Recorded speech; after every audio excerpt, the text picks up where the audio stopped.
Jadi kali ini saya akan membahas salah satu pusaka yang cukup terkenal dari dunia pewayangan. Ya, ini adalah cakra. Jadi cakra lengkapnya cakra Sudarsana atau cakra Baskara. Ya. Kalau di pewayangan Cokro Sudarsono atau Cokro Baskoro. Ini adalah senjata andalan dari Bathara Wisnu atau Dewa Wisnu, senjata andalannya. Ya. Dan juga menjadi senjata andalan titisan-titisan Dewa Wisnu. Dan salah satu titisan yang terkenal adalah Krishna atau Krishna.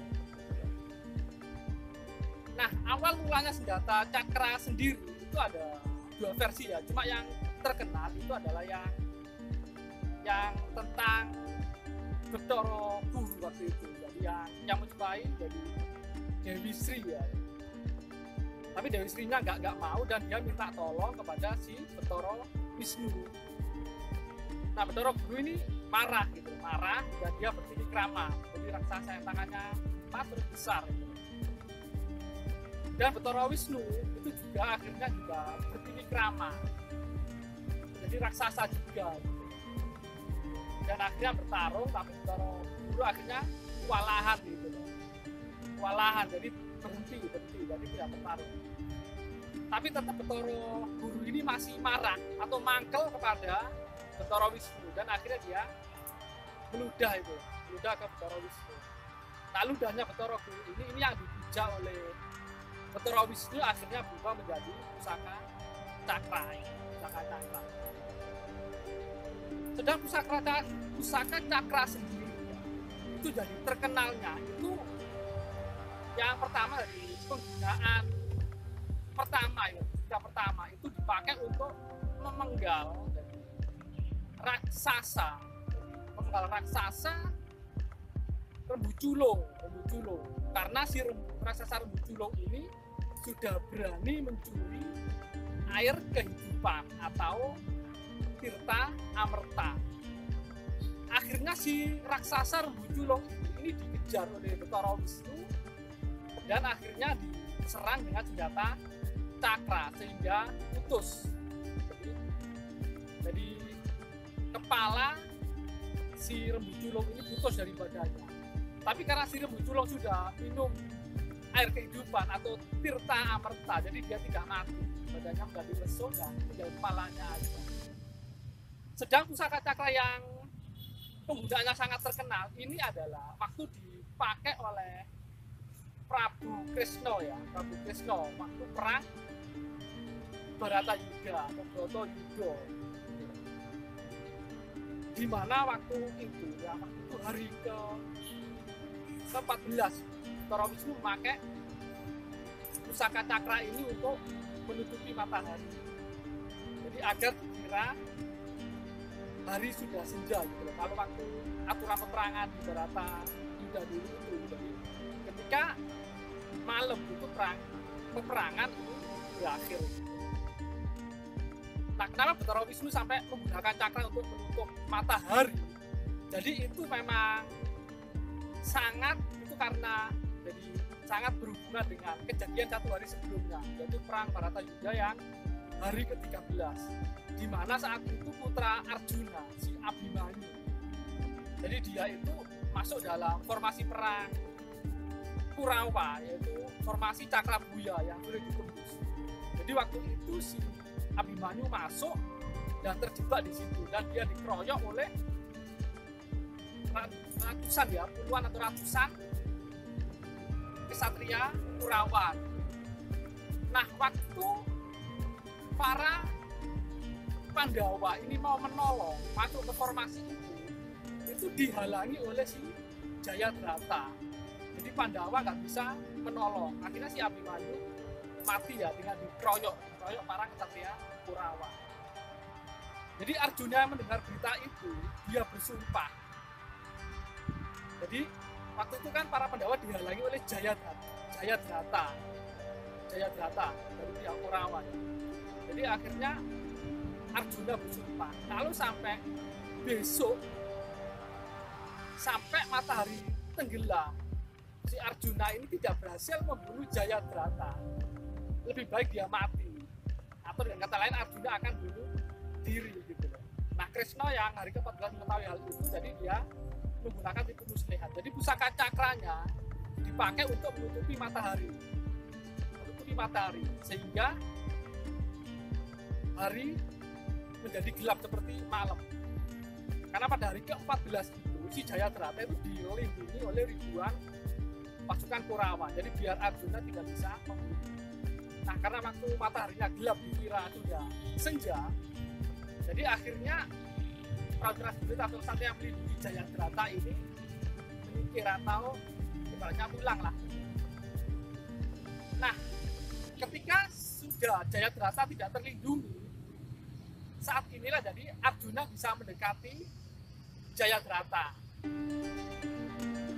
dan cakranya Krishna itu diambil hingga hari menjadi terang kembali, dan saat itulah Arjuna memanah leher Jayadrata sampai putus. Dan itu yang cerita tentang cakra. Nah kalau yang untuk pusaka sendiri oleh leluhur kita itu dibuat seperti ini. Ini pusaka cakra. Jadi ada lingkaran, cakra itu artinya lingkaran, roda, ya. Jadi semacam itu. Dan di sini ada semacam tombak, jumlahnya ada 8 ya, 1, 2, 3, 4, 5, 6, 7, 8, ada 8. Ini cakra. Cakra Bhaskara atau cakra juga pusaka. Nah itulah tadi sekilas cerita tentang pusaka cakra ini. Jadi semoga menambah informasi dan tetap lestarikan budaya Nusantara. Dari Sri Bathara Krishna atau Bathara Wisnu. Memang kalau yang saya pegang ini memang bentuk cakra berbentuk panah kecil gitu ya. Tapi pada prinsipnya juga ada yang mengatakan bahwa cakra itu berbentuk roda atau bergerigi. Tidak seperti ini, jadi hanya terlihat bergerigi seperti ini.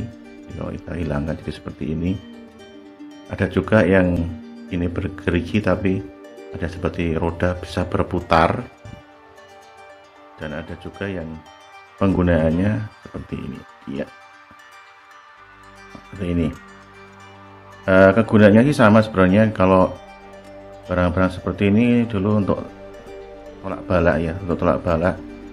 Ada juga yang bilang untuk upacara keagamaan, istilahnya prinsipnya berhubungan dengan metafisik lah, seperti itu. Untuk kali ini memang kita tidak membicarakan masalah metafisiknya, tapi kita membicarakan masalah istilahnya itu peninggalan budaya kita. Ini sudah umur ratusan tahun, jelas ini ditemukan oleh dulu teman saya di daerah Solotigo. Saya nggak tahu ketemunya dengan cara apa, saya tidak tahu.